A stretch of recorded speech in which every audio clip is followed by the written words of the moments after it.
আমার বন্ধুগণ, প্রিয় ভাই সাহেব, মানব সৃষ্টির উদ্দেশ্য সম্পর্কে জানতে হলে প্রথমে জানতে হবে এই মানুষদেরকে কে সৃষ্টি করেছেন। আচ্ছা কোন তো আমাদেরকে কে তৈরি করছে?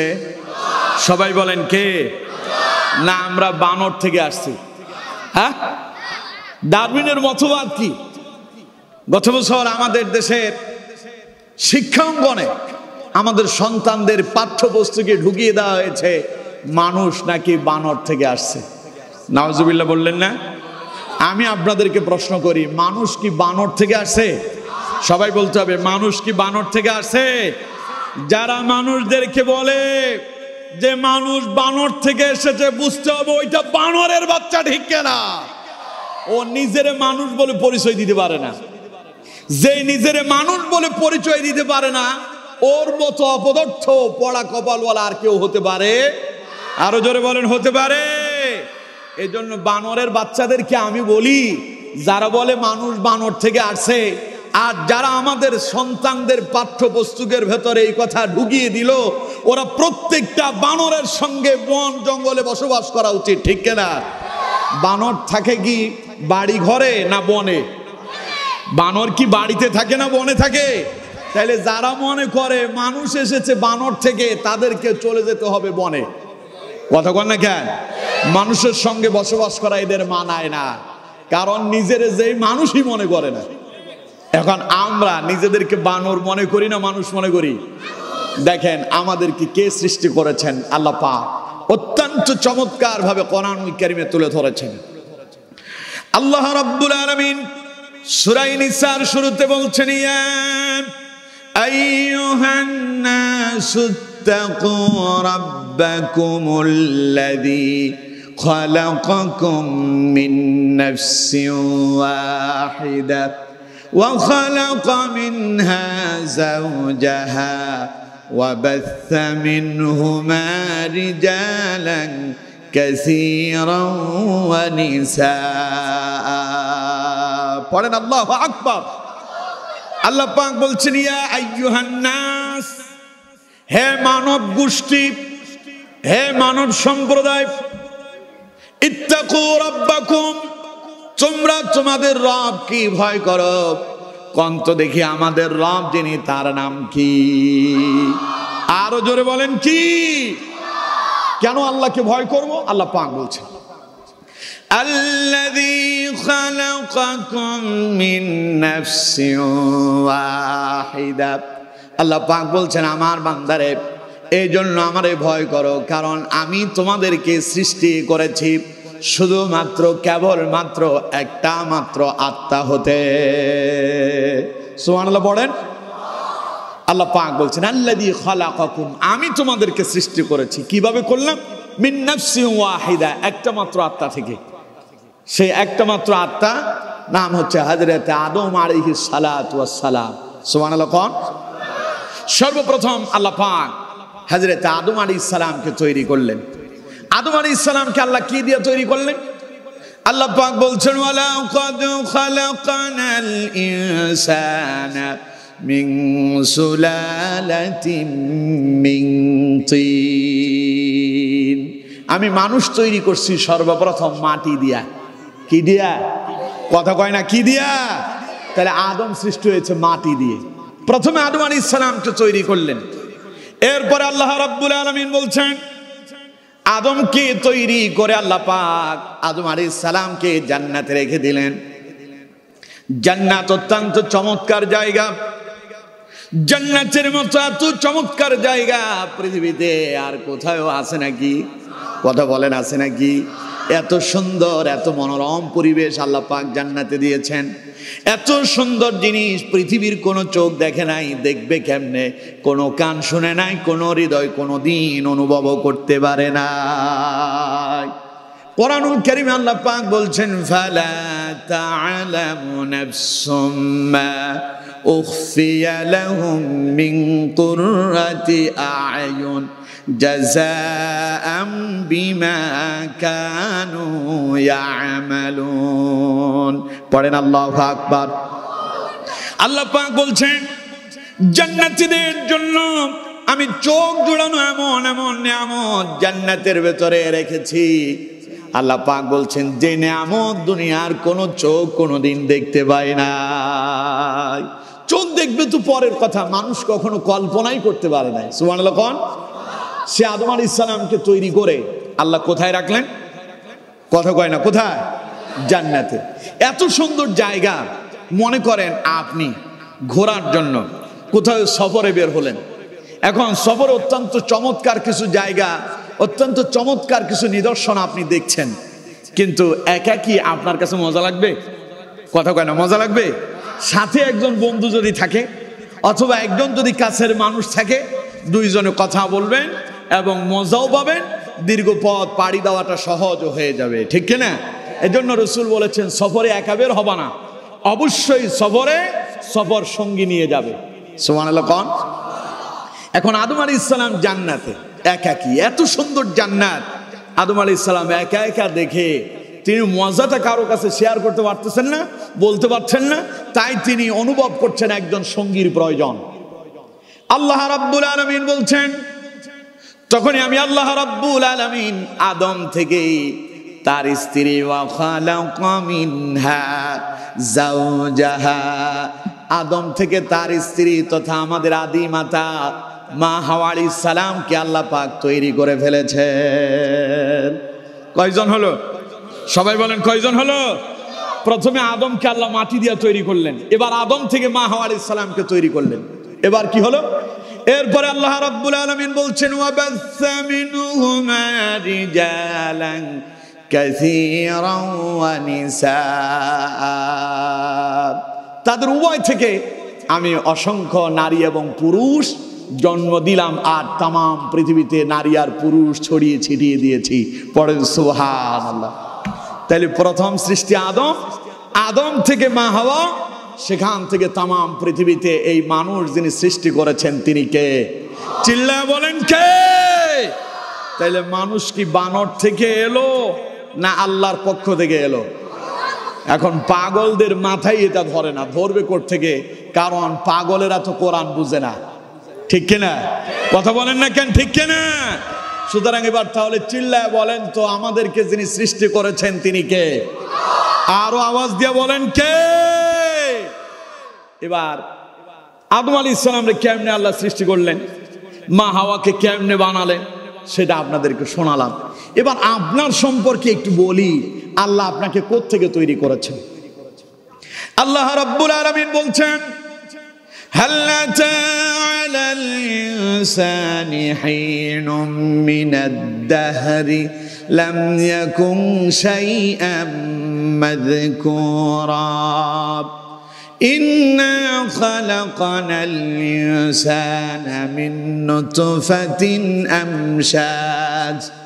আমশাজিন নাবতালিহি ফাজআলনাহু সামিআন বাসীরা। পড়েন আল্লাহু আকবার। আল্লাহ পাক বলছেন আমার বান্দা, এখন তোর অনেক পাওয়ার, এখন তোর ঘাড় অনেক মোটা হয়ে গেছে, এখন নিজের বহু বড় নেতা মনে করো, এখন আমার কোরআনের বিরুদ্ধে কথা বলো, এখন আমার ইসলামের বিরুদ্ধে কথা বলো। আল্লাহ পাক বলছেন বেশি বাহাদুরি দেখাও না, অতীত ভুলে যেও না, তোমার কোনো অস্তিত্বই ছিল না, আমি তোমাকে অস্তিত্ব থেকে অস্তিত্ব দিয়েছি, ঠিক কিনা? তুমি ছিল অস্তিত্বহীন, তোমার কোনো নামই ছিল না। হাল আতা আলাল ইনসান হিনুম মিনাদ দাহরি লাম ইয়াকুন শাইআম মাযকুরা, মানুষের জীবনে কি এমন একটি সময় অতিবাহিত হয়নি সে তো উল্লেখযোগ্য কোন বস্তুতেই পরিগণিত হতো না। না তার কোনো চোখ ছিল, না তার কর্ণ নাসিকা ছিল, না তার হাত পা ছিল, না তার কোনো অস্তিত্ব ছিল, পরিচয় দেওয়ার মতো কিছুই ছিল না। আমার বন্ধুগণ, আমরা ছিলাম তাহলে কি? আল্লাহ পাক বলছেন তোরা ছিলি তোদের পিতার পৃষ্ঠদেশের শুক্রকীট। সুবহানাল্লাহ। আমরা কিছুই ছিলাম না, সেখান থেকে যিনি আমাদেরকে এত সুন্দর করে বানালেন তিনি কে? চিল্লায় বলতে হবে তিনি কে? আমার বন্ধুগণ, কেমনে এবার আল্লাহ আমাদেরকে তৈরি করছেন শোনেন। আল্লাহ রাব্বুল আলামিন বলছেন ইন্না খালাকনাল ইনসানা মিন নুতফাতিন আমশাজ। আল্লাহ পাক বলেন আমি মানুষদেরকে তৈরি করলাম এইভাবে, তাদের পিতার পৃষ্ঠদেশ থেকে বেরিয়ে আসা শুক্রকীট আর মায়ের ডিম্বাণু দুটোকে একসাথ করলাম। এরপরে সেখান থেকে আমি আল্লাহ রব্বুল আলামিন মানুষদেরকে তৈরি করে ফেলেছি। সুবহানাল্লাহ। আমরা অনেকেই বলি মিন নুতফা মানে এক ফোঁটা পানি, না, বিজ্ঞান বলছে পিতার পৃষ্ঠদেশ থেকে বেরিয়ে আসা সবেগে নিগৃহীত যে পানি বেরিয়ে এসেছিল প্রথম ফোঁটায় একটা দুইটা শুক্রাণু নয়, বরং এক ফোঁটা নাপাক পানিতে কয়েক লক্ষ শুক্রাণু ছিল। সুবহানাল্লাহ। সেখান থেকে যিনি আমাদেরকে সৃষ্টি করেছেন তিনি কে? আমরা এক ফোঁটার ভেতরে 1 লক্ষ শুক্রাণু ধরলাম, সেখান থেকে 99,999টা যিনি মাইনাস করে দিলেন তিনি কে? সেখান থেকে একটা মাত্র শুক্রাণুকে আল্লাহ পাক ধরলেন, ধরে সেটাকে মায়ের ডিম্বাণুর সঙ্গে সেট করে মায়ের পেটের ভেতরে অত্যন্ত সুরক্ষিত একটি জায়গায় নিরাপদে যিনি রেখেছেন তিনি কে? আরো জোরে বলেন তিনি কে? আমার বন্ধুগণ, আল্লাহ রাব্বুল আলামিন বলছেন আমার বান্দা কেমনে তোরে আমি তৈরি করলাম দেখ। আল্লাহ পাক বলছেন সুম্মা জাআলনাহু নুতফাতান ফি ক্বারারিম মাকিন। তোর পিতার পৃষ্ঠদেশ থেকে বেরিয়ে আসা ওই শুক্রাণুটারে আমি আল্লাহ ধরলাম। এক ফোঁটা পানিকে যদি 1 লক্ষ ভাগ করেন, 1 লক্ষ ভাগ করলে এটার কোনো অস্তিত্ব খুঁজে পাওয়া যাবে নাকি? কথা বলেন, যাবে? পানি 1 ফোঁটা ভাগ হলো 1 লক্ষ। চিন্তা করেন আমার বন্ধুগণ, চাইলে তো আমাদের কোনো অস্তিত্বই ছিল না। আপনি নিজেকে কি বলে পরিচয় দেবেন? 1 ফোঁটা পানিও নয়, 1 ফোঁটা পানির 1 লক্ষ ভাগের 1 ভাগ। এবার চিন্তা করেন, আল্লাহ পাক বলছেন মানুষকে তৈরি করেছি আমি আল্লাহ রব্বুল আলামিন শুধুমাত্র একটা মাত্র শুক্রাণু থেকে। ওই শুক্রাণুটা কি দিয়ে আপনাদেরকে বুঝাই? আমার বন্ধুগণ, আমার দেশের সন্তানেরা যখন মাদ্রাসায় পড়ে, স্কুলে পড়ে, প্রথমে তারা ভ লিখে, ভয়ের নিচে যদি কলম দিয়ে একটা ছোট্ট করে একটা যদি আপনার চাপ দেওয়া হয়, নিচে একটা ছোট্ট একটা স্পেস হয়ে যায় অথবা ছোট্ট একটা বিন্দু হয়ে যায়, ওই বয়ের নাম কি হয়? কথা কয় না, ভয়ের নাম কি হয়? র হয়। আমার বন্ধুগণ, আপনার পিতার পৃষ্ঠদেশ থেকে বেরিয়ে আসা ওই 1 ফোঁটা পানি থেকে এইরকম একটা শুক্রাণু নিয়ে আল্লাহ পাক মায়ের ডিম্বাণুর সঙ্গে কলম দিয়া খোসা দিলে বয়ের নিচে যেমন র হয়ে যায়, এমনি করে আল্লাহ রব্বুল আলামিন মায়ের ডিম্বাণুর সঙ্গে ওই শুক্রাণুটারে লাগায়া দিলেন। পড়েন সুবহানাল্লাহ। এখন আমি পানি, আমি আর আপনি কি? কথা কয় না, আমি আর আপনি কি? পানি। আল্লাহ পাক বললেন ফি ক্বারারিম মাকিন। এই পানিটাকে আমি মায়ের গর্ভের ভেতরে অত্যন্ত সুরক্ষিত একটি জায়গার ভেতরে নিরাপদে রেখে দিলাম। যোগ চেনেন তো? যোগ চেনেন? আপনাদের রংপুরে তো যোগই বলে নাকি? যোগ যখন কাউকে যখন ধরে প্রথমে টের পাওয়া যায় না, আপনার অনুভবই হবে না যে যোগ আপনার ধরছে। যোগ এটা প্রথমে থাকে খালি পেটে, ওর পেটে কোনো রক্ত নাই। যোগ আইসে যখন ধরে কিছুক্ষণ পরে সে আস্তে আস্তে রক্ত চোষা শুরু করে, একটু পরে সে আর সাধারণ কোনো যোগ থাকে না, আস্তে আস্তে ফুলতে থাকে, ঠিক কিনা?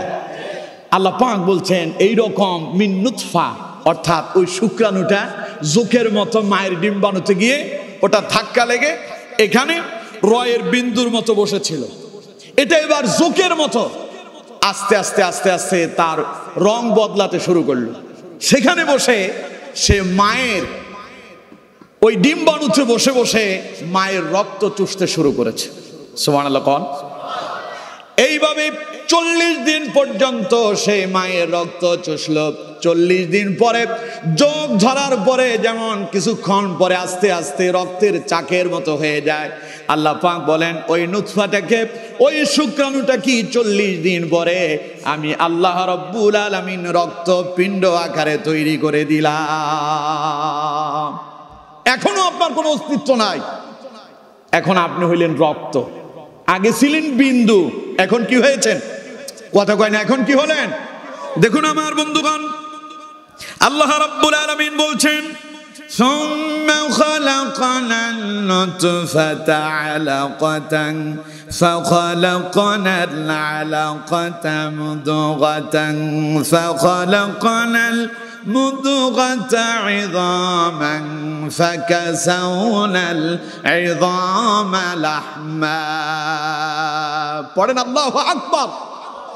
আল্লাহ নবী বলছেন, বিশ্ব নবী বলেন, মানুষ প্রথম 40 দিন মায়ের গর্ভের ভেতরে পানি আকারে থাকে, 40 দিন পরে পানিটা পরিবর্তন হয়ে যায়। সেই কথা আল্লাহ পাক কোরআনে তুলে ধরেছেন। আল্লাহ পাক বলছেন সুম্মা খালাকানান নুতফাতা আলাকা। 40 দিন পর্যন্ত মানুষ তার মায়ের পেটের ভেতরে পানি আকারে ছিল। 40 দিন পরে আমি আল্লাহ ওই মায়ের পেটের ভেতর থেকে মায়ের রক্ত খাওয়ায়া তোরে আমি আল্লাহ পাক একটা রক্তের পিণ্ড আকারে তৈরি করে ফেলেছি। এরপরে নবীজি বললেন আরো 40 দিন পর্যন্ত এটা রক্ত পিণ্ড আকারেই থেকে গেল। 40 দিন পরে আকৃতির আরেকটা পরিবর্তন এলো। সেটা কেমন হলো? আল্লাহ রাব্বুল আলামিন বলছেন ফাখালাকানাল আলাকাতা মুদগা। আল্লাহ পাক বলেন এবার আমি সেই রক্ত পিণ্ডটাকে আর রক্ত রাখলাম না, বরং আমি আল্লাহ পাক ওই রক্তটাকে এবার গোশত আকারে পরিণত করে দিলাম। এবার এটা কি হয়ে গেল? কথা কয় না, এটা কি হলো? আরে আমারে আর আপনারে আল্লাহ কেমনে বানাইছে তা বলছি। আমার বন্ধুগণ, এবার আমরা গোশত আকারে পরিণত হলাম। আল্লাহ রাব্বুল আলামিনের প্রিয় নবী বিশ্ব নবী বলেন এইভাবে 40 দিন পর্যন্ত গোশত আকারে আমরা মায়ের গর্ভের ভেতরে ছিলাম। আবার 40 দিন পরে এবার আল্লাহ আমাদের ভেতরে আরেকটা আকৃতি দিয়ে দিলেন।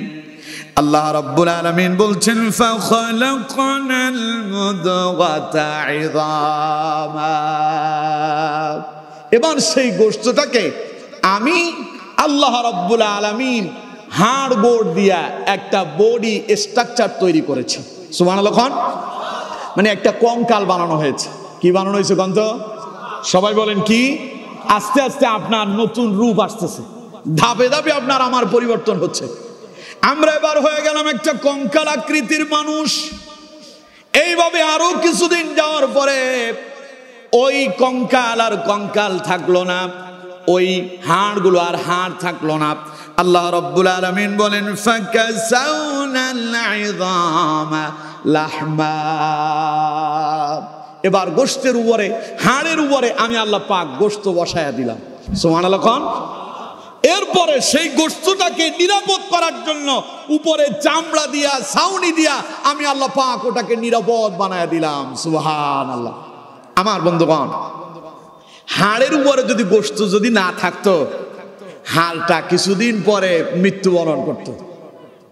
মৃত্যুবরণ করা মানে কি? হাড় এটা কিছুদিন পরে অকাজু হয়ে যেত। আর যদি গোশতের উপরে চামড়া যদি লাগানো না হতো, এই গোশত আস্তে আস্তে পচন ধরে শেষ হয়ে যেত। ঠিক কিনা? মনে করেন আমার দেশের ছেলেবেলেরা তো মোটর সাইকেল পাইলে মনে হয় যে বিমান পাইছে। ঠিক কিনা? মোটর সাইকেল আর সাইকেল নাই, ওইটা বিমান হয়ে যায়। রাস্তা দিয়ে কি মোটর সাইকেল যায় না বিমান যায় তা বুঝাই যায় না। আমি আপনার পদ্মা ব্রিজ পার হয়ে সেই অঞ্চলে মাহফিলে যাচ্ছিলাম, হয়তো এটা যশোরের ঘটনা হবে, যশোরে যাচ্ছি। হঠাৎ করে আমার গাড়ির পাশ দিয়ে এত জোরে একটা মোটর সাইকেল গেল, আমি মনে করছি মনে হয় আসমান থেকে বিমান পড়ছে। আমি ভাবছি মনে হয় দুর্ঘটনা হচ্ছে, উপর থেকে মনে হয় বিমান পড়ছে। আমি ভয় পেয়ে গেছি। আমার ড্রাইভার আমার বলে যে হুজুর কি হয়েছে? বললাম যে আমি মনে করলাম কোনো বিমান টিমান পড়লো নাকি। কয় না, মোটর সাইকেল গেছে। এত দ্রুত বেগে গেল, চোখের বলগেই নাই। এখন আবার ছেলেমেয়েদের আবার সিস্টেম কি, মোটর সাইকেলের যে চ্যালেঞ্জার আছে ওটার ভেতরে আবার একটা স্টিক থাকে, একটা লোহা থাকে, ওই রডটারে তারা বের করে ফেলে, এরপরে এটার আওয়াজটা হয়ে যায় ভিন্ন রকম। ওর কাছে এটা খুব মজা লাগে, লোকজন শুনলে কিন্তু তারে গালি মারে, ঠিক কিনা? কথা কয় না, ঠিক কিনা? এই জাতের মোটর সাইকেলের ড্রাইভার তো আপনাদের গঙ্গা চড়াতে নাই, হ্যাঁ? এখানেও আছে তিরিং বিরিং ফিরিং ফিরিং। এই তিরিং বিরিং করতে করতে একদিন সেই ট্রাকের তলে অথবা বাসের তলে শেষ, ঠিক কিনা? কথা কয় না কেন, ঠিক কিনা? মোটর সাইকেল তুমি চালাও, এটা তোমার প্রয়োজনের জন্য ব্যবহার করো, অসুবিধা নাই, কিন্তু ওইটা পাইয়া বিমান মনে করো না, ওইটা বিমান না, ওটা সাইকেল। খালি পরিবর্তন একটা হইছে, আগের সাইকেলের প্যাডেলে চাপ দেওয়া লাগছে, এটা ইঞ্জিন দিয়ে চলছে, ঠিক কিনা? বেশি বাহাদুরি করবা, একটু সামনে গেলেই আজরাইল যখন এসে দাঁড়াবে, আজরাইল সামনে এসে দাঁড়াইলে সব শেষ, এক মুহূর্তের ভেতরে সব শেষ। আজরাইল একটা ভেলকি মারবে, তুমি তখন ট্রাকের নিচে পড়ে যাবে, সেখানেই তোমার জীবন শেষ। লোকজন বলবে গাড়ি অ্যাক্সিডেন্ট করে মরছে, মোটর সাইকেল অ্যাক্সিডেন্টে মরছে। আসলে মোটর সাইকেলের কোনো দোষ নাই, দোষ তোমার, তোমার কপালেই এমনই ছিল, তাই তুমি মোটর সাইকেল নিয়ে ট্রাকের নিচে পড়ছো, ঠিক কিনা? তাই আগেই নিজের সতর্ক করো। তো সুতরাং এখন একটা কুকুর রাস্তা দিয়ে যাচ্ছে, আপনি খুব শাঁ শাঁ করে মোটর সাইকেল নিয়ে মেরে দিলেন কুকুরের, আপনি পইড়া গেল পায়ের চামড়া উঠা। এই চামড়া উঠার পরে সময় মতো যদি ডাক্তারের কাছে গিয়া এটা যদি ড্রেসিং না করেন, এটাতে যদি হ্যাক্সিসল দেওয়া না হয়, বায়োডিন লাগানো না হয়, সময় মতো ওষুধ খাওয়া না হয়, কিছুদিন পরে এই চামড়াতে এসে মাছি বাসা বাঁধবে, এখানে সে ডিম পাড়বে, কিছুদিন পরে এটাতে পছন্দ ধরবে, ডাক্তার বলবে হাত অথবা পা এটা কেটে ফেলে দাও, ঠিক কিনা? কথা কয় না, ঠিক কিনা? তাইলে কোন তো এই চামড়া দিয়া যিনি আপনার এই গোশতটাকে নিরাপদ করলেন তিনি কে? আরো জোরে বলেন কে? আমার বন্ধুগণ, আল্লাহ রাব্বুল আলামিন বলছেন ফাকাসাউনাল ইযামা লাহমা, অতঃপর তোর শরীরের এই হাড় গোড়ের উপরে আমি গোশত দিয়া, চামড়া দিয়া, ছাউনি দিয়া, অত্যন্ত চমৎকার করে ঢেকে দিয়া তোরে আমি আল্লাহ নিরাপদ বানায়া দিলাম। এরপর আল্লাহ পাক বলছেন সুম্মা আনশানাহু খালকান আখার, অতঃপর তিনি এক নিপুণ কারিগর হয়ে এক অনন্য সৃষ্টি তিনি করে ফেলেছেন। পড়েন সুবহানাল্লাহ। তেলিবার কণ্ঠ, আমাদেরকে যিনি সৃষ্টি করছেন তিনি কে? আরো জোরে বলেন কে? না বানর থেকে আসছি? কথা কয় না, বানর থেকে আসি? এবার আল্লাহ যে আমাদেরকে এত করে এত সুন্দর করে আমাদেরকে বানালেন, কেন বানালেন? কোরআনুল কারীমে আল্লাহ রাব্বুল আলামিন বলছেন, আমার বান্দারে আমি তোরে খামোখা তৈরি করি নাই, বিনা প্রয়োজনে আমি তোরে বানাই নাই। কেন আমাদেরকে তৈরি করলেন? কোরআনে আল্লাহ পাক বলছেন ওয়ামা খালাকাতুল জিন্না ওয়াল ইনসা ইল্লা লিয়াবুদুন। আল্লাহ রাব্বুল আলামিন বলছেন আমি মানুষ এবং জিনদেরকে তৈরি করেছি কেবলমাত্র শুধুমাত্র একজনের গোলামি করার জন্য। তিনি কে? চিল্লায় বলেন কে? আমাদেরকে কার গোলামি করতে হবে? আরো জোরে বলেন। গোলামি মানে ইবাদত, দাসত্ব, ইবাদত করতে হবে একজনের। তিনি কে? আমার বন্ধুগণ, বিশ্বনবী যখন মেরাজে গেলেন, মেরাজ থেকে আসার সময় আল্লাহ পাক তার নবীকে 14টা কর্মসূচি জানায়া দিলেন। তার ভেতরে প্রথম কর্মসূচি আল্লাহ পাক দিলেন ওয়াকাদা রাব্বুকা আল্লা তা'বুদু ইল্লা ইয়া। পড়েন আল্লাহু আকবার। এরা উঠে কেন? এই কি হয়েছে ওনার? কি হয়েছে ওনার? ধরেন, কই যায়? হ্যাঁ, হিসু আসছে না? ওইটা আসলে ছুটি আছে, না হলে উঠা যাবে না। অসুবিধা হচ্ছে না তো? আলোচনা ঠিক আছে? কথা কয় না, ঠিক আছে? আমার বন্ধুগণ, নবীজি যখন মেরাজ থেকে এলেন, আসার সময় আল্লাহ পাক তার নবীকে 14টা কর্মসূচি দিয়েছেন। প্রথম কর্মসূচি আল্লাহ ঘোষণা করছেন, ওয়াকাদা রাব্বুকা আল্লা তা'বুদু ইল্লা ইয়া। আল্লাহ বলছেন, নবী আপনি আপনার উম্মতদেরকে জানায়া দেন, আপনি আপনার উম্মতদেরকে জানিয়ে দেন আপনার রবের পক্ষ থেকে চূড়ান্ত সিদ্ধান্ত হয়েছে, চূড়ান্ত ফায়সালা হয়েছে, লোকেরা কেবলমাত্র শুধুমাত্র একজনের ইবাদত করবেন, তিনি কে? আরো জোরে বলেন কে? এবার সূরা নিসার দিকে তাকান, আল্লাহ এখানেও একই রকম কথাই বললেন। আল্লাহ রাব্বুল আলামিন বলছেন, ওয়া'বুদুল্লাহ ওয়ালা তুশরিকু বিহি শাইআ। আল্লাহ পাক বলছেন, হে মানব গোষ্ঠী, আমি আল্লাহর ইবাদত করো, আমার সঙ্গে কাউকে শরীক করো। কথা বলেন না, শরীক করো নিষেধ করেছেন কে? আরো চিল্লায় বলেন কে? তাহলে ইবাদত কার হবে? সবাই বলেন ইবাদত কার হবে? এখন আল্লাহ কয় আমি মানুষ বানাইছি ইবাদত করার জন্য, তাইলে খাইবেন কেমনে? ইবাদত করবেন না খাবেন, ইবাদত করবেন না ব্যবসা করবেন, ইবাদত করবেন না দুনিয়াদারি করবেন, কোনটা করবেন? ইবাদতটা কি তা এবার আমাদেরকে জানতে হবে।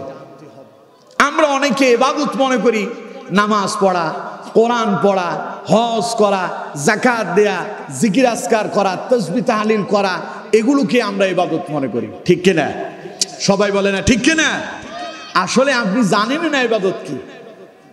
ইবাদত হলো আল্লাহ এবং তার রাসূলের দেখানো পদ্ধতিতে গোটা জীবনের প্রত্যেকটা কাজকে সম্পূর্ণ করার নামই আল্লাহর ইবাদত। সুবহানাল্লাহ কইলেন না? নামাজ যেমন আল্লাহর ইবাদত, ঘুমানোটাও আল্লাহর ইবাদত। এখন আপনি বলবেন, হুজুর এটা আবার কেমন কথা? ঘুমাইলে বুঝি আল্লাহর ইবাদত হয়? আমার বন্ধুগণ, ঘুমানোটাও আল্লাহর ইবাদত হয়ে যাবে যদি ঘুমটা যদি রাসূলুল্লাহর পদ্ধতিতে হয়। বিশ্বনবী ইশারের নামাজ পড়তেন, তারপরে ঘুমাতেন। কিন্তু আমরা অনেকে আছি ইশারের নামাজ পড়বো তো পরের কথা, অনেকেই আছে জুমার নামাজও পড়ে না, ঠিক কিনা? তা আপনার ঘুম ইবাদত হবে কেমন?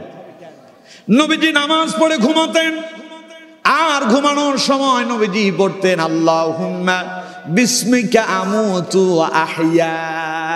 হে আল্লাহ, তোমার নামে আমি মৃত্যুবরণ করে আর তোমার নামে আমি জীবিত হই। সুবহানাল্লাহ। কোন ঘুম মানে মৃত্যু, ঘুম মানে কি? মৃত্যু। ঘুম থেকে জাগ্রত হওয়া মানে আবার পুনরায় জীবন ফিরে পাওয়া।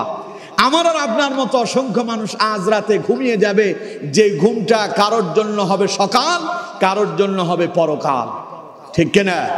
যদি ঘুম থেকে আবার উঠেন তাহলে হবে সকাল, আর এই ঘুম যদি আর না ভাঙে হয়ে যাবে পরকাল।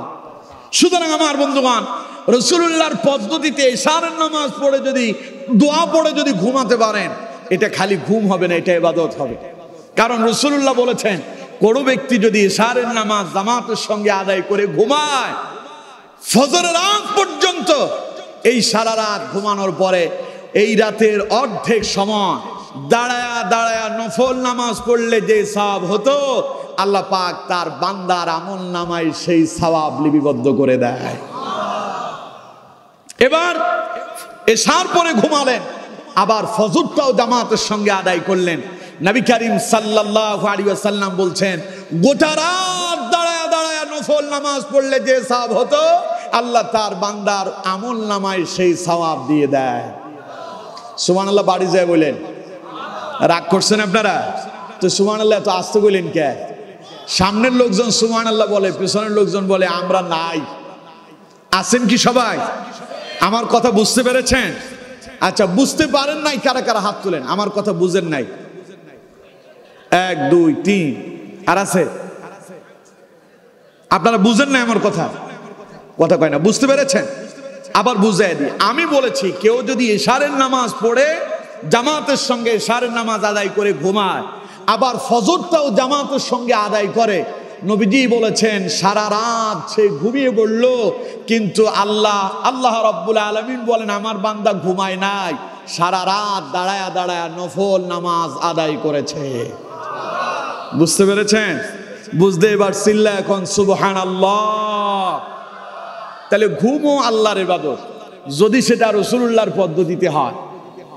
আর ঘুমানোর সময় যদি কানের ভেতরে হেডফোন লাগাই দিয়া গান শুনতে শুনতে যদি ঘুমান, অথবা টেলিভিশনের সিনেমা অন করে দিয়া টেলিভিশনের সিনেমা দেখতে দেখতে যদি ঘুমান, ওটা আল্লাহর ইবাদত হবে না, ওটা হলো তাগুদের ইবাদত। ঠিক কিনা?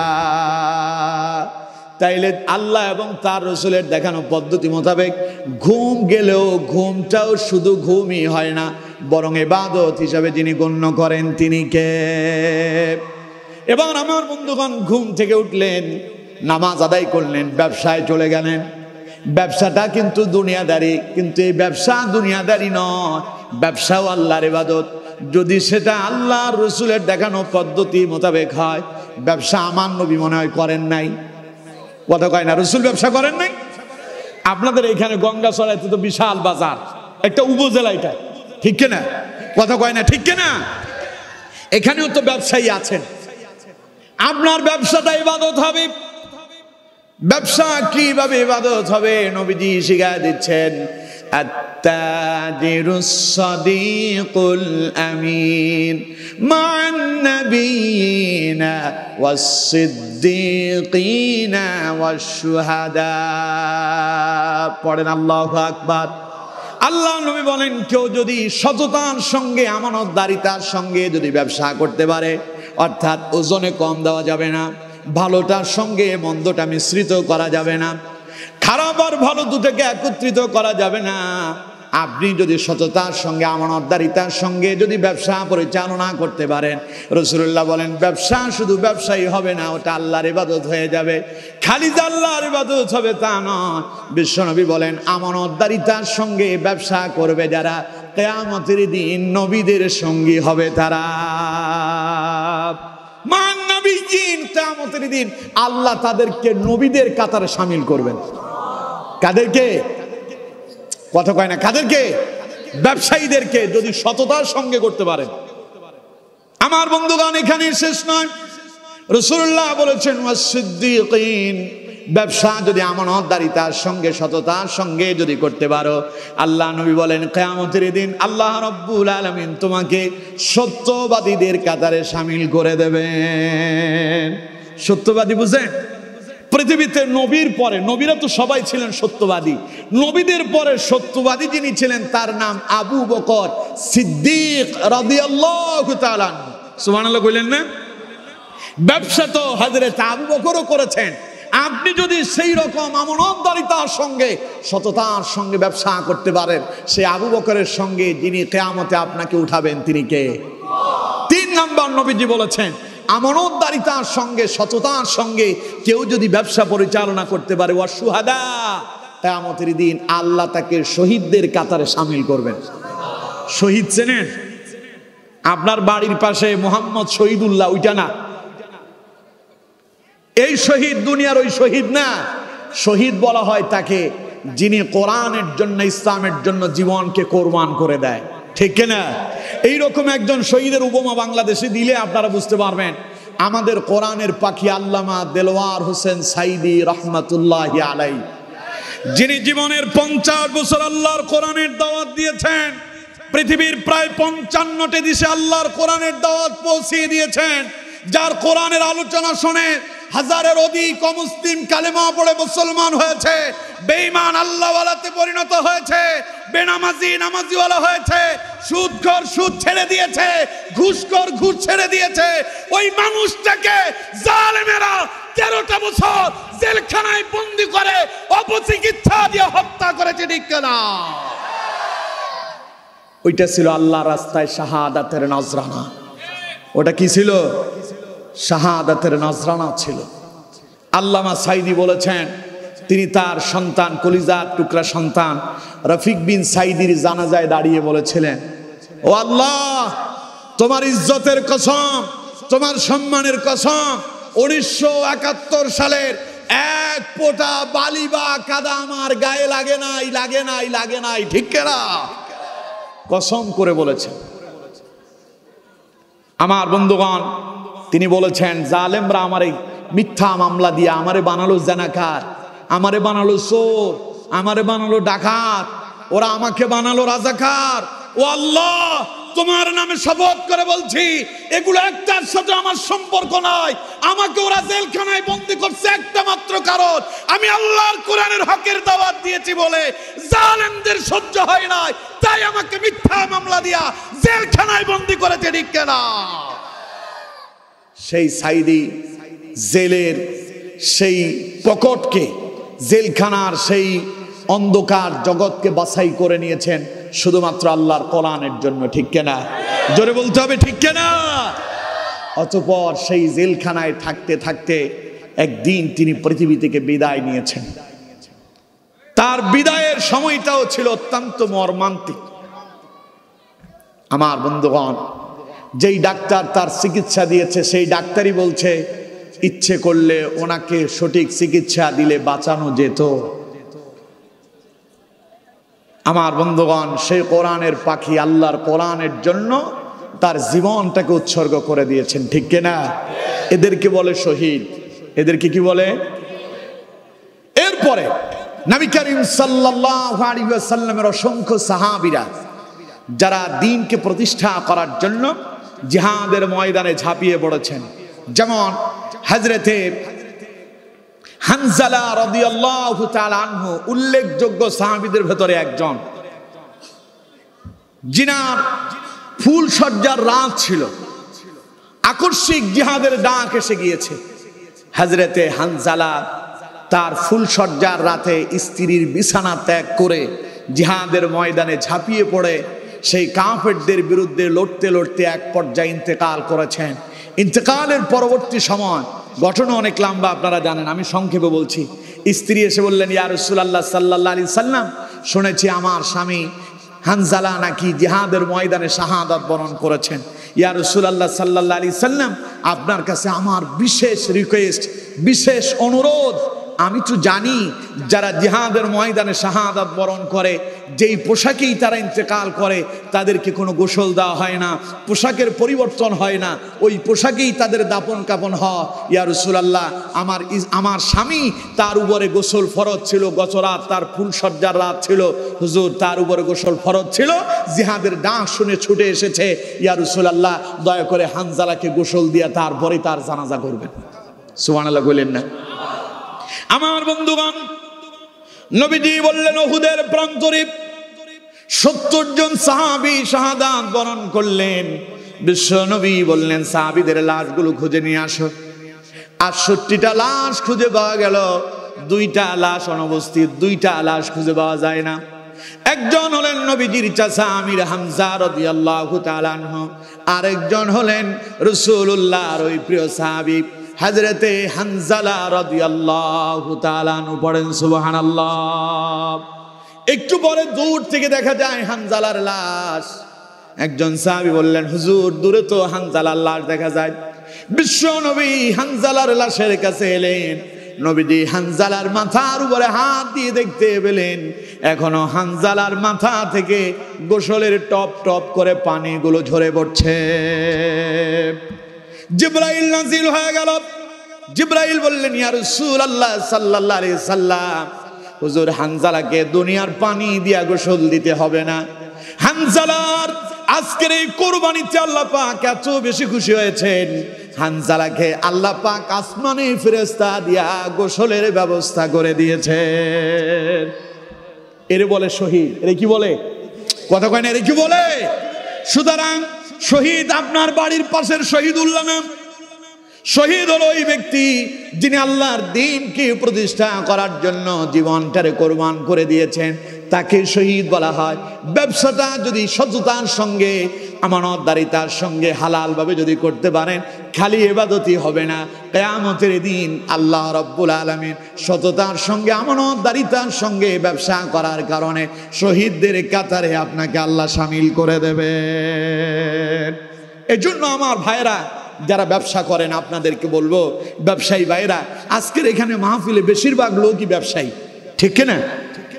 এখানে না এলেও ওনারা তো আমার আওয়াজ শুনতে পাচ্ছেন না? আমি ব্যবসায়ী ভাইদেরকে বলবো, আমার ভাই, আপনি আমার কলিজার টুকরা ভাই, আপনাকে অত্যন্ত মহাব্বত করি। আপনি যে ব্যবসা করছেন এটা রাসূলুল্লাহর সুন্নাহ, এই ব্যবসা নবীজি করেছেন। আল্লাহ বলছেন ওয়া হাল্লাল্লাহুল বাই'a ওয়া হাররামার রিবা, আমি ব্যবসাকে আমার বান্দার জন্য হালাল করেছি, সুদকে আমি আল্লাহ হারাম করে দিয়েছি। ব্যবসায়ী ভাইয়েরা, ব্যবসার সঙ্গে সুদ মেশাবেন না, ব্যবসাটাকে সততার সঙ্গে করেন, ওজনে কম দেবেন না, মালে ভেজাল মেশাবেন না, সততার সঙ্গে ব্যবসা করেন। খালি ব্যবসায়ী হবে না, ওটা ইবাদতও হবে এবং আপনার কিয়ামতের কঠিন ময়দানে নাজাতের ফয়সালা হবে, ঠিক কিনা? তাহলে ব্যবসাটা যদি রাসূলুল্লাহর তরিকা হয় সেটাও ইবাদত, সেটাও কি ইবাদত। আমার বন্ধুগণ, এক কথাই, মা আতাকুমুর রাসূলু ফাখুযুহু ওয়া মা নাহাকুম আনহু ফান্তাহু। আল্লাহ পাক বলছেন, আমার বান্দারা, আমার নবী তোমাদের জন্য যা নিয়ে এসেছেন তাই তোমরা মেনে নাও। নবী যা করতে নিষেধ করেছেন তা ছেড়ে দাও। রাসূল যা করতে বলছে তা করার নামে ইবাদত, যা ছাড়তে বলেছেন তা ছেড়ে দেওয়ার নামে ইবাদত। বুঝতে পেরেছেন? কথা কয় না, বুঝতে পেরেছেন? এবার আমি আপনাদেরকে প্রশ্ন করি, আমরা কি আল্লাহর ইবাদত করতেছি? সবাই বলেন, আমরা কি আল্লাহর ইবাদত করি? না। আল্লাহর ইবাদতে আমরা সব সময় পিছিয়ে পড়েছি। দুনিয়াটা নিয়েই আমরা পাগল হয়েছি। আমরা আজান হয়ে যায়, ব্যবসায়ী মানুষটা তার দোকানটা বন্ধ করে মসজিদে আসতে পারে না।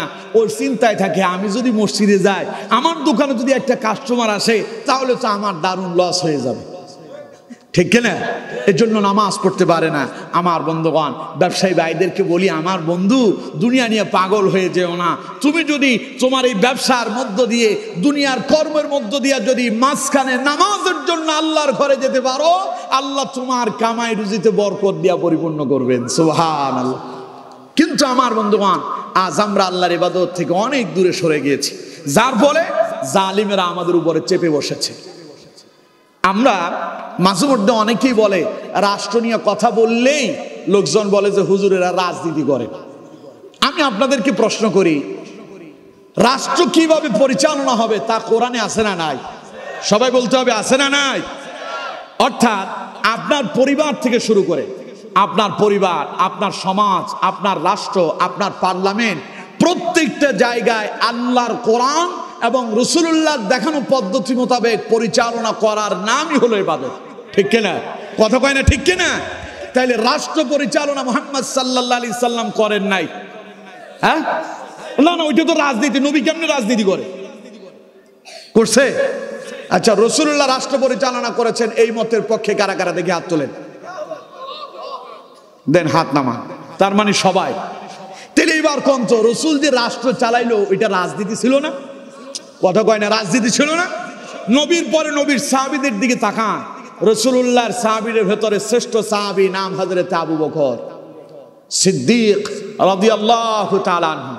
তিনিও নবীর মতোই রাষ্ট্র পরিচালনা করেছেন, সুবহানাল্লাহ বলেন না? দ্বিতীয় নাম্বার সাহাবী, দ্বিতীয় সারির সাহাবী ওমর ইবনুল খাত্তাব রাদিয়াল্লাহু তাআলা আনহু। আবু বকরের পরে তিনি রাষ্ট্র চালালেন। ওমরের পরে নবী করিম সাল্লাল্লাহু আলাইহি ওয়াসাল্লামের কলিজার টুকরা দুইটা কন্যার জামাতা হযরত ওসমান ইবনে আফফান রাদিয়াল্লাহু তাআলা আনহু, তিনিও রাষ্ট্র পরিচালনা করলেন। তার উপদের পরে রাসূলুল্লাহর প্রিয় সাহাবী, কলিজার টুকরা সন্তান হযরত ফাতেমাতুজ জোহরা রাদিয়াল্লাহু তাআলা আনহার স্বামী এবং রাসূলুল্লাহর পালক পুত্র যাকে বলা হতো হযরত আলী ইবনে আবি তালেব রাদিয়াল্লাহু তাআলা আনহু, তিনিও রাষ্ট্র চালালেন। তাইলে আমি আপনাদেরকে প্রশ্ন করি, রাষ্ট্র কি আমার নবী আর সাহাবায়ে কেরাম চালান নাই? সেই রাষ্ট্র তো আমরাও চালানোর কথা। কতক্ষণ না কেন? কারণ নবীজি বলেছেন, আল উলামা ওয়ারাসাতুল আম্বিয়া, আলেমরা হচ্ছে নবীদের উত্তরসূরি। তাই নবীরা যা করছে আলেমরাও তাই করবে, ঠিক কিনা? কথা কয় না, ঠিক কিনা? তাইলে রাজনীতি তো আমাদেরই করার কথা, রাষ্ট্র তো আমরাই চালানোর কথা। আজকে যারা রাষ্ট্র পরিচালনা করছে, আর যারা কোরআনের কথা আমরা বললে, রাষ্ট্র কোরআন দিয়ে চালানোর কথা বললে, আমাদের কথাকে রাজনীতি বলে বন্ধ করতে চায়। ওরা আসলে রাজনীতি করে না, ওরা করে দুর্নীতি, ওরা করে সন্ত্রাস, ওরা রাষ্ট্রে মাদক সৃষ্টি করে, মানুষদেরকে ইসলাম থেকে দূরে সরায়, আর আমরা মানুষদেরকে আল্লাহর কোরআনের দিকে ডাকি, ঠিক কিনা?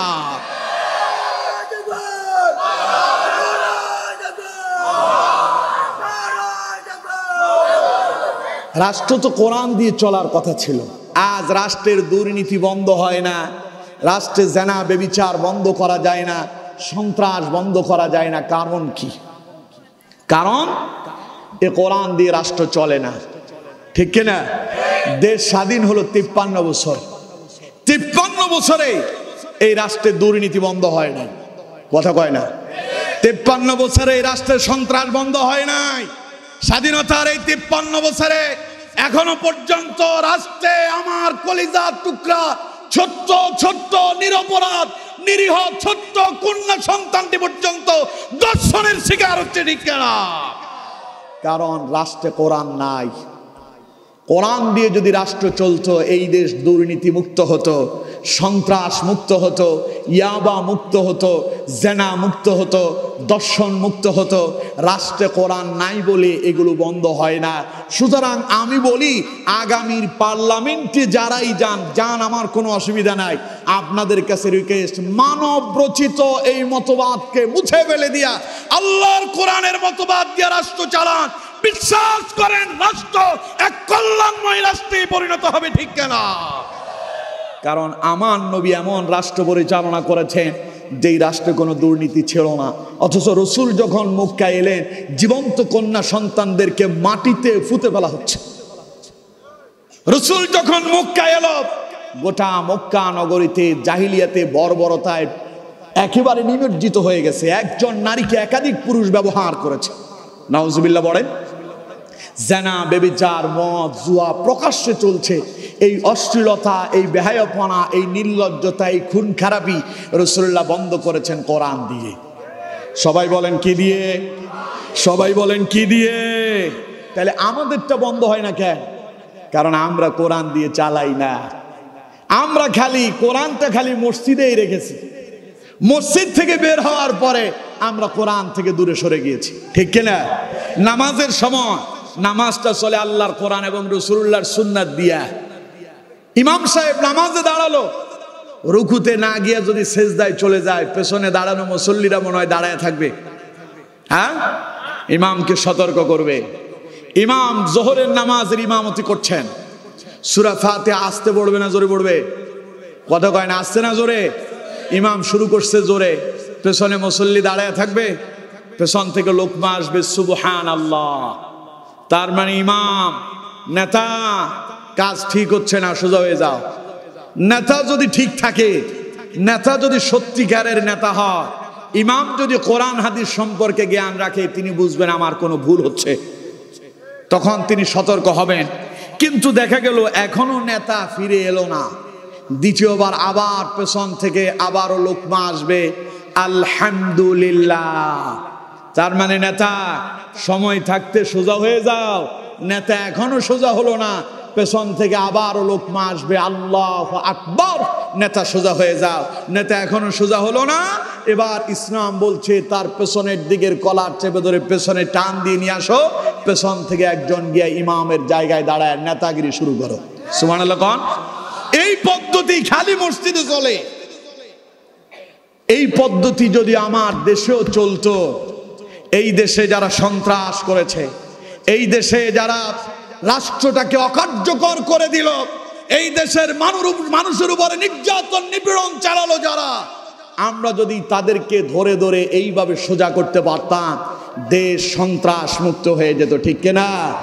এইরকম মসজিদে যেমন শান্তি পাওয়া যায়, জমিনেও শান্তি পাওয়া যাবে। মসজিদের ইবাদতটা জমিনেও চালাতে হবে, ঠিক কিনা? মসজিদে ইবাদত হয় কার? আর জমিনে আল্লাহটার হয় না। আল্লাহটার কথা বললেই কারো কারো গায়ের ভেতরে জ্বালা পড়া শুরু হয়ে যায়। কেমনে খালি আল্লাহর ইবাদতে বাধা দেওয়া যায় সেটা নিয়েই বসে থাকে, ঠিক কিনা? কথা বলেন না কেন, ঠিক কিনা?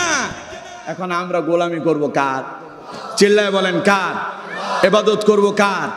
আল্লাহ আমাদেরকে সৃষ্টি করেছেন কার ইবাদত করার জন্য, কিন্তু আমরা আল্লাহর ইবাদত করছি না। এবার আল্লাহ আমাদেরকে খোটা দিচ্ছেন। খোটা, খোটা বুঝুন তো? মানে আপনি একজন মানুষের কিছু একখান দিলেন আর কি, দেওয়ার পরে সেই কৃতজ্ঞ হইল না, তখন আমার দেশের লোকজন খোটা দেয়, তোরে এই দিছি সেই দিছি, তুই কি ভুলে গেলি নাকি? আল্লাহ এবার আমাদেরকে খোটা দিচ্ছে।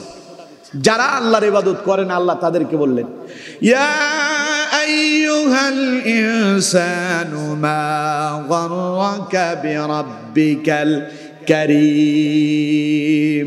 আল্লাহ মানুষদেরকে বলছেন, হে মানুষেরা, ইয়া আইয়ুহাল ইনসান, হে মানব গোষ্ঠী, মা গাররাকা বিরাব্বিকাল কারীম, কোন শক্তি তোমাকে আমার আল্লাহর ইবাদত থেকে দূরে সরালো? এই ছেলেরা, শেষ করে দেব, দোয়া করে দিতাম, খুব তাড়াতাড়ি দোয়া করবো, কিন্তু না আসলেই করব, আসলেই করব, খুব তাড়াতাড়ি করব। কারণ আজ 12টার পরেই 16ই ডিসেম্বর আমাদের মহান বিজয় দিবস। যদিও এই দেশে মহান বিজয় দিবস পালিত হয় যেইভাবে, এটা ইসলাম অ্যাকসেপ্ট করে না। মহান বিজয় দিবস পালন হওয়ার দরকার ছিল যারা এই দেশের জন্য রক্ত দিয়েছে, জীবন দিয়েছে, ওদের জন্য আল্লাহর কাছে দোয়া করার মধ্য দিয়ে, ঠিক কিনা? কিন্তু আমাদের দেশে হয় কি, রাত 12টা 1 মিনিটের পরে চতুর্দিকে গান বাজনা শুরু হয়। সালাম সালাম হাজার সালাম শহীদ স্মৃতি স্মরণে, আছে না? কথা কয় না, আছে না? নাই? এরপরে আরো আছে, এক সাগর রক্তের বিনিময় এই বাংলার স্বাধীনতা আনলো যারা, আমরা তোমাদের ভুলবো না, আছে না? আমি বলি, আমরা তো তাদেরকে ভুলবই না, ওইটা খালি গানে রাখলে হবে না।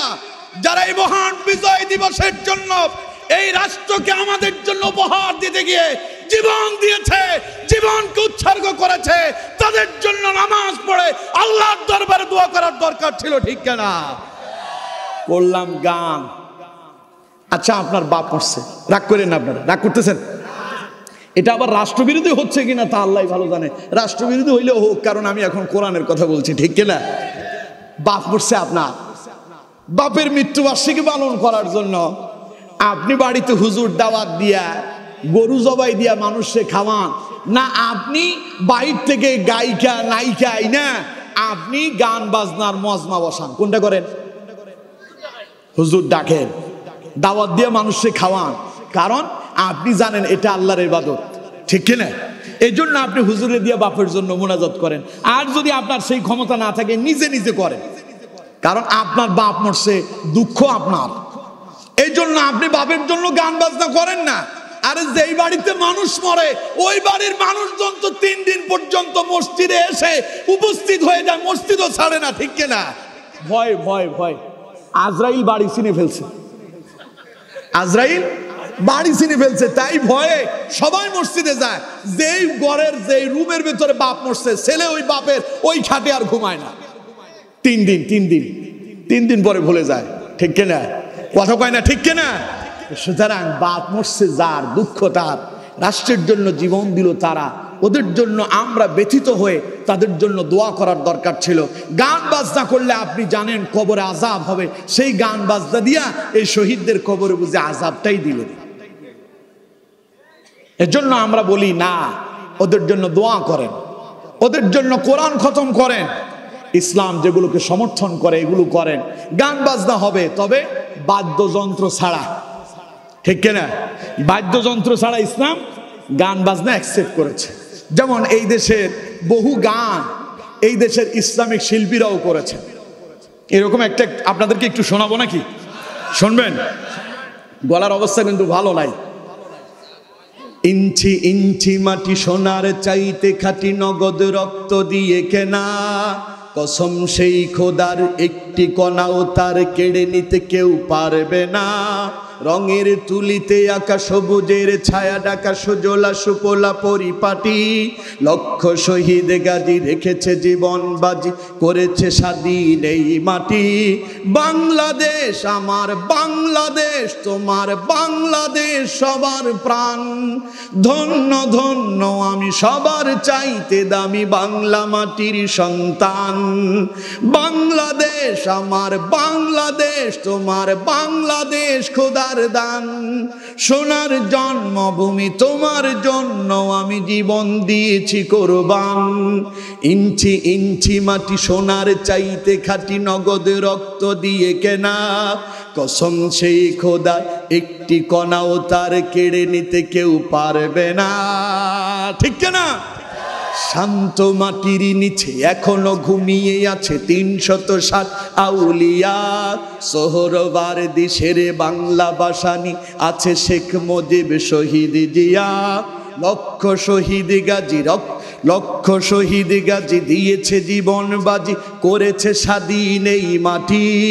বাংলাদেশ আমার বাংলাদেশ, তোমার বাংলাদেশ খোদার দান। সোনার জন্মভূমি তোমার জন্য আমি জীবন দিয়েছি কোরবান, ঠিক না? এই গানেতে কোনো বাদ্য নাই। শহীদদের জন্য দোয়া আছে না নাই? দেশের জন্য দোয়া আছে না নাই? কিন্তু আমরা সেখানে নাই। এগুলো আমাদের ভালো লাগে না, কারণ এগুলো তো আল্লাহর ইবাদতে পড়ে। আমরা যেগুলো করি তারে না রে বন্ধুরে, রাষ্ট্র হলো স্বাধীন, সারা রাত চললো হিন্দি গান। কথা কয় না? কথা কয় না? বিজয় দিবসের গান হয় রাত 12টার পরে হিন্দি। তাইলে এটা কি হিন্দি? এটা কি হিন্দুস্তান? কথা কয় না? এটা হিন্দুস্তান। তো বাংলাদেশে হিন্দি গান হবে কে? জায়গায় জায়গায় ফুল। কয়টা ধরবো? কয় যে সারা শরীরে ক্ষত, ওষুধ দেব কত, নাকি? আল্লাহ আমাদেরকে বুঝার তৌফিক দান করেন, পড়েন আমিন। তো রাত 12টার পরে যেহেতু শহীদ মিনার আপনাদের খুব কাছে, এজন্য রাষ্ট্রীয় কিছু আজকের উদযাপন আছে। এজন্য সময় চাইলেও বেশি নেওয়া যাবে না, এজন্য খুব তাড়াতাড়ি শেষ করবো ইনশাআল্লাহ। আমার বন্ধুগণ, আল্লাহ আমাদেরকে বলছেন, আমরা যারা আল্লাহর গোলামি করতেছি না, আমাদেরকে আল্লাহ পাক বলছেন, ইয়া আইয়ুহাল ইনসান, হে মানব গোষ্ঠী, মা গাররাকা বিরাব্বিকাল কারীম, কোন শক্তি তোকে আল্লাহর ইবাদত থেকে দূরে সরালো? আল্লাহ রাব্বুল আলামিন বলছেন, আল্লাযী খালাকাকা ফাসাওয়াকা ফাআদালাক, আমি কি তোকে সৃষ্টি করি নাই? আমি আল্লাহ তোকে বানালাম, শুধু বানাই ছেড়ে দেই নাই। আমি আল্লাহ তোরে সুঠাম দেহের অধিকারী করেছি, আমি আল্লাহ তোরে শক্তি দিয়েছি। পড়েন আল্লাহু আকবার। ওই যে আগে বলছি না আমাদেরকে কে সৃষ্টি করছেন? এখন আমরা বড় হয়ে ঘাড় মোটে হয়ে গেছে, এখন আর আল্লাহর চিনি না। এবার আল্লাহ কই, ইয়া আইয়ুহাল ইনসান, হে মানুষেরা, মা গাররাকা বিরাব্বিকাল কারীম, কে তোরে আমার ইবাদত থেকে দূরে সরালো? আল্লাযী খালাকাকা ফাসাওয়াকা ফাআদালাক, আমি কি তোরে সৃষ্টি করি নাই? আমি তোরে কত সুন্দর করে বানালাম, তোকে সুঠাম দেহের অধিকারী করলাম, আমি আল্লাহ তোরে শক্তি সামর্থ্য দিলাম। ফি আইয়ি সূরাতিন মা শাআ রাক্কাবাক, আমার যেমনই পছন্দ হয়েছে তেমনই সৌন্দর্য দিয়ে আমি আল্লাহ তোরে বানালাম। সুবহানাল্লাহ, কত সুন্দর করে আল্লাহ আমাদেরকে বানিয়েছেন। আল্লাহ পাক বলছেন, লাকাদ খালাকনাল ইনসানা ফি আহসানি তাকওয়িম, আল্লাহর সৃষ্টির ভেতরে শ্রেষ্ঠ সৌন্দর্য দিয়া আল্লাহ মানুষদেরকে সৃষ্টি করেছেন। সুবহানাল্লাহ। আল্লাহ পাক বলছেন, ফালয়ানজুরিল ইনসানু মিম্মা খুলিক, মানুষ কি তার নিজের দিকে তাকায় না? মানুষ কি তার দিকে লক্ষ্য করে না? আমি কেমনে তারে বানালাম? একটু নিজের দেহের দিকে তাকায় দেখেন। আল্লাহ পাক বলছেন, আলাম নাজআল লাহু আইনাইন ওয়া লিসানান ওয়া শাফাতাইন ওয়া হাদাইনাহুন নাজদাইন। পড়েন আল্লাহু আকবার। এত আস্তে কইলেন? জোরে বলেন আল্লাহু আকবার। আল্লাহ পাক বলছেন, আলাম নাজআল লাহু আইনাইন, আমি কি মানুষকে দুইটা চোখ দেই নাই? সুবহানাল্লাহ কইলেন না? আল্লাহ বলছে, আমার বান্দারে, ফালয়ানজুরিল ইনসানু মিম্মা খুলিক, মানুষ কি তার দেহের দিকে তাকায় না? কেমনে তারে আমি বানালাম? আলাম নাজআল লাহু আইনাইন, আমি কি তারে দুইটা চোখ দেই নাই? আল্লাহ ইচ্ছে করলে একটা চোখ দিয়েও আমাদেরকে তৈরি করতে পারতেন, দেখার জন্য একটা চোখই যথেষ্ট, ঠিক কিনা? জোরে বলেন না কেন, ঠিক কিনা? চোখ একটা দিয়ে দেখা যায় না? একটা বন্ধ করেন না, করেন সবাই, বন্ধ করেন, এক চোখ বন্ধ করেন, হাত দেন, দেখেন তো। আরেক অনেকে এখনো হাত দেয়নি, দেন সবাই, দেন। আমার চেনেন না, বললাম না একদম সাইজ করে ফেলবে, দেন সব। এখনো দেয় নাই। যারা দেন না ওদেরকে আমি আবার দাঁড় করাবো, আপনি কেন দেন না? দেন, এক চোখে হাত দেন। দিয়েছেন, দেখেন তো আরেক চোখ দিয়ে দেখা যায় কিনা। দেখতে অসুবিধা হয়? এখানে হুজুর একজন দেখা যায় না, দুইজন দেখা যায়, তাই ঠিক আছে, চিন্তা করেন তাইলে আল্লাহ দুইটা কেন দিল? আল্লাহু আকবার। আল্লাহ পাক বলছেন ফালিয়ানজুরিল ইনসানু মিম্মা খুলিক। মানুষ কি তার নিজের দিকে লক্ষ্য করে না কেমনে তারে বানালাম? আলাম নাজআল লাহু আইনাইন, আমি কি তারে দুটো চোখ দেই নাই? একটা চোখ দিলেও হতো, দুইটা দিলেন, তার মানে একটা স্পেয়ার অতিরিক্ত দিয়ে দিলেন। আমার বন্ধুগণ, আমাদের গাড়ির ভেতরে স্পেয়ার একটা চাকা আছে। আকস্মিক যদি পথের ভেতরে কোনো একটা চাকা যদি নষ্ট হয়ে যায়, আরেকটা ওইখান থেকে ফিট করে দিলেই চলে। আমার বন্ধুগণ, আল্লাহ পাক বলছেন তোর দেহের ভেতরে দুইটা চোখ দিলাম, কোনো কারণবশত একটা চোখ যদি নষ্ট হয়ে যায়, আরেকটা চোখ দিয়া যেন বান্দা চলতে পারে, এই জন্য দুইটা চোখ লাগায়া দিলাম। একটু চোখের দিকে তাকান না, আল্লাহ কেমনে বানালো। চোখগুলোকে আল্লাহ পাক নিরাপদে রেখেছেন। চোখের উপরি ভাগে আল্লাহ পাক একটা সানসাইড দিয়ে দিলেন, এরপরে চোখটার একটু ভেতরের দিকে দিলেন, তার উপরে চোখের উপরে আল্লাহ পাক একটা সাটারও টেনে দিয়েছেন। সুবহানাল্লাহ। কোন সাটার বুঝেন তো? সাটার দোকানে যখন দোকান বন্ধ করা হয়, উপর থেকে টান মেরে যেটারে নামায় তালা মেরে দেওয়া হয়, ওটার নাম সাটার। চোখের উপরে এইরকম আল্লাহ খান সাটার দিলেন, উপরে দিলেন সানসাইড। সানসাইড বুঝেন তো? ঘরের জানালার উপরে সানসাইড দেওয়া হয় যাতে করে বৃষ্টি এসে পানি ভেতরে ঢুকতে না পারে। আমার বন্ধুগণ, এরপরে চোখটাকে আল্লাহ একটু ভেতরের দিকে ঢুকাইয়া দিলেন, সানসাইড দিলেন, নিচের দিকে একটু উঁচু রাখলেন, উপরে উঁচু করলেন, গর্তের ভেতরে চোখ ঢুকাইয়া দিলেন। তার মানে ওই যে আপনি খেলতে যাবেন, একটা বল আসবে, ওই বল এসে ডাইরেক্ট যেন আপনার চোখে লাগতে না পারে, এই জন্য উপরের আর নিচের ওই দুইটা ভাগকে আল্লাহ পাক উঁচু করে দিয়া ভেতরের চোখটাকে আল্লাহ নিরাপদ বানায় দিলেন। এরপরে উপরে সানসাইড দিলেন, অটোমেটিক চলে, অটোমেটিক। রাস্তায় আকস্মিক ধুলাবালি এলো, একটা গাড়ি গেল, খুব ধুলাবালি উঠতেছে, চোখের ভেতরে এই ধুলাবালিগুলো পড়লে চোখ নষ্ট হওয়ার সম্ভাবনা আছে না নাই?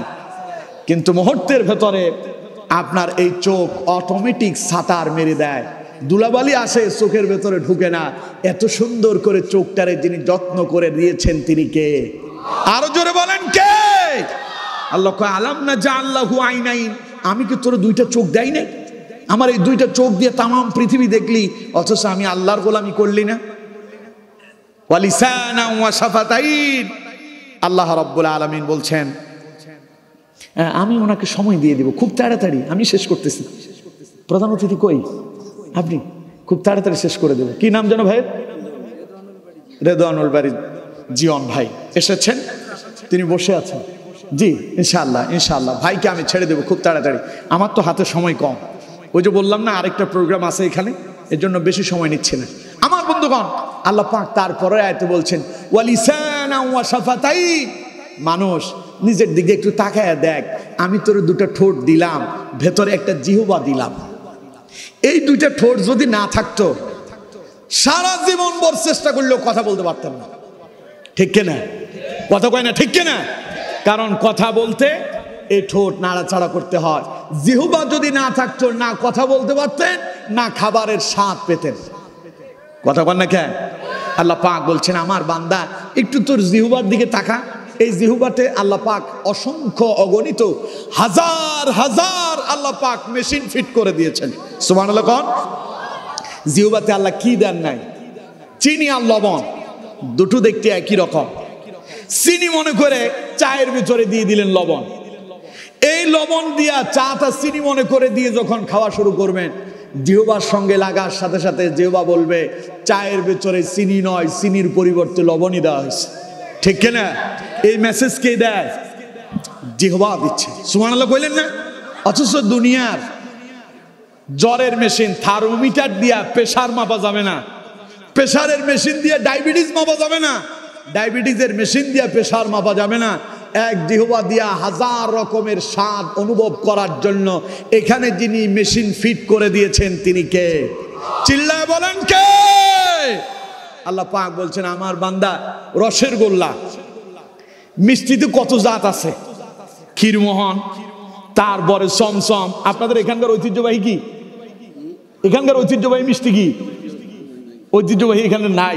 নাটোরের কি জানো রসগোল্লা না কি জানো, কাঁচাগোল্লা, তারপরে আপনার চাঁপাইনবাবগঞ্জের চমচম, সবগুলো মিষ্টি, কিন্তু এক একটার স্বাদ এক এক রকম। যেই মেশিনটা সিগন্যাল দেয় ওটার নাম আরো আশ্চর্য হবেন, অবাক হয়ে যাবেন। ফলের দিকে তাকান, মালটা, লেবু, কমলা, তিনটা একই জাতেরই, কিন্তু জিহ্বায় দেওয়ার পরে মালটার স্বাদ একরকম, লেবুর স্বাদ আরেক রকম, এরপরে কমলার স্বাদ আরেক রকম। এই যে স্বাদ তিনটা তিন রকম, এটা যেই জিহ্বা সিগন্যাল দিচ্ছে, এটাতে যিনি মেশিন ফিট করে দিলেন তিনি কে? মাছের দিকে তাকান, রুই মাছ, কাতল মাছ, বোয়াল মাছ, ইলিশ মাছ, মাছের তো বহু জাত আছে, এক এক জাতের মাছের এক এক রকম স্বাদ। জিহ্বার ভেতরে এই মাছের স্বাদ যিনি ঢুকায় দিলেন তিনি কে? মাছ খেলেই আপনি বুঝতে পারবেন। বোয়াল মাছের ফিস যেটা করা হয় সাধারণত হোটেলগুলোতে, বোয়াল দেখতে যেমন, পাঙ্গাসও দেখতে একই রকম, কিন্তু দুইটার স্বাদ কি একরকম? কথা কয় না একরকম? জিহ্বায় দিলে বলতে পারবেন কোনটা বোয়াল মাছ আর কোনটা পাঙ্গাস মাছ। ইলিশের ভেতরে এখন আবার নকল বেরোইছে, কি নাম? না জাটকা তো আছেই, ইলিশের ভেতরে নকল আছে। কি ইলিশ? চন্দন ইলিশ। ইলিশের ভেতরে বিভিন্ন জাত আছে। বাজার থেকে ইলিশ মাছ কিনে নিয়ে আসছেন, নকলটা নিয়ে আসছেন, কেজি কিনলেন 3000 টাকা করে, খাইয়া বুঝলেন এটা আসল না। যে জিহ্বা সিগন্যাল দিল ওটার নাম, যেটা সিগন্যাল দিল ওটার নাম জিহ্বা। এই জিহ্বাতে এই মেশিন তিনি ফিট করলেন, তিনি কে? দাম বেশি হইলেও কিনে সবাই চায় বছরে একবার হলেও খাওয়া লাগবে, ওর নাম ইলিশ।